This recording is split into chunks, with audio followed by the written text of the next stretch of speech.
thank you, Dr. Harshaw, for meeting with me today to talk about the partnership between the INS Group and First Baptist Church. Yes.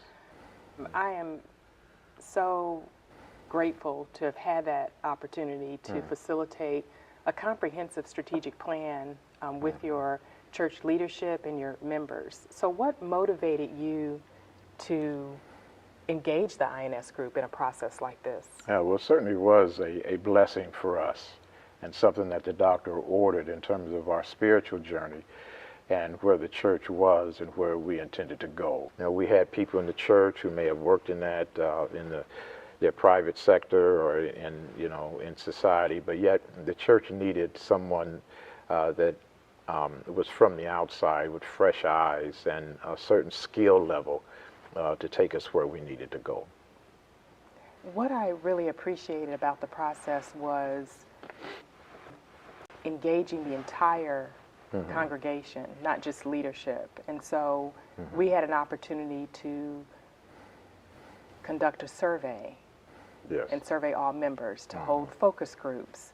Why was that so critical to this process? We wanted to make sure that the people were involved, that they became excited about the potential of the process, and so they, felt like they were participating.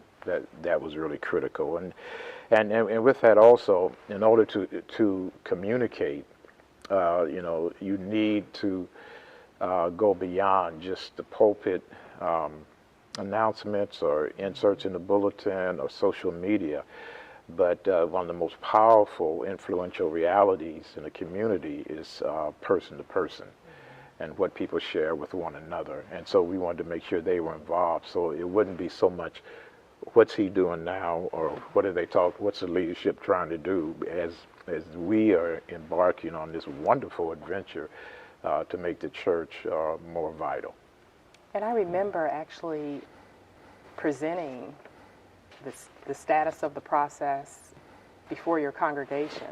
And I thought that was unusual, because usually maybe you as pastor would report out, or someone from the committee, or they would just read it via an email, but just having that opportunity to provide those updates.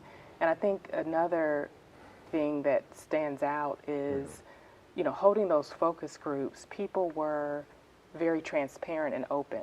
Yes. And so we had an opportunity to meet with the teens and young adults, and for them to share how they were feeling, because I remember you're sharing with me the importance of engaging young people, wanting them to remain members of the church and continue to be involved. And so out of that focus group, we were able to identify some strategies, something as simple as using technology, right?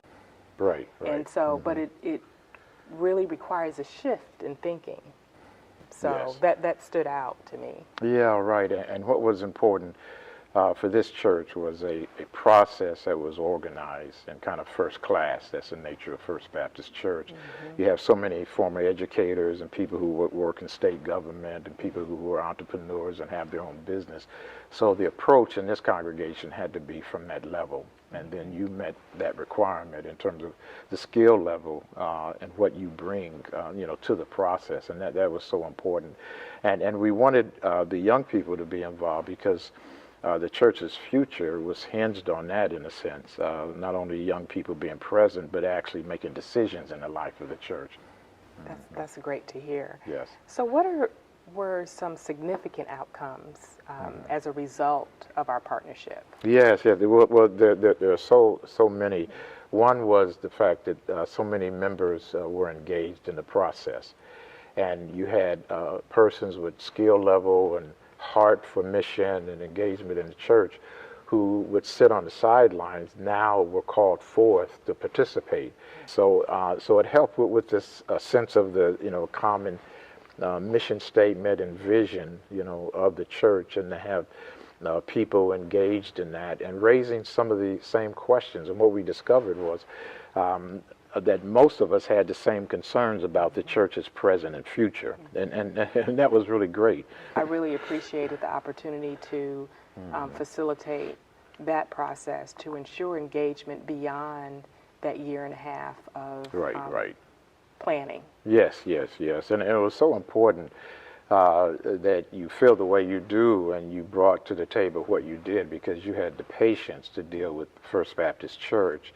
And then you had the skill level, but also you had a posture and stand of faith that was critical, because they are professionals. And even when we went through the interviewing process, I assume most of the people were people of faith, but that was critical for those who were making that decision, that you had a person who understood the faith journey and in particular kind of had a sense of the black church experience.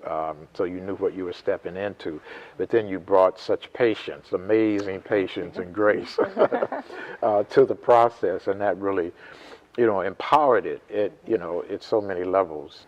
But you have to be intentional and then carefully choose the right resource for the unique context of your own congregation and your own church, and that is you.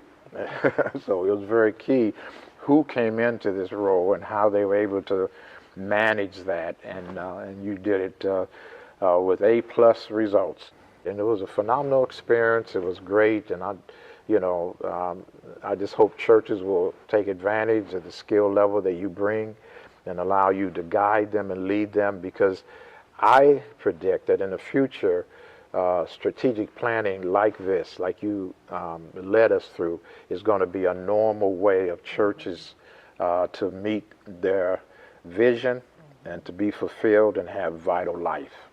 Thank you, Dr. Harshaw, for partnering with the INS group. It was pure joy working with you, and I'm just so grateful that we have established a friendship, and we will continue to be in touch. But I also am excited to see the great things that are happening and will happen for First Baptist Church in the future.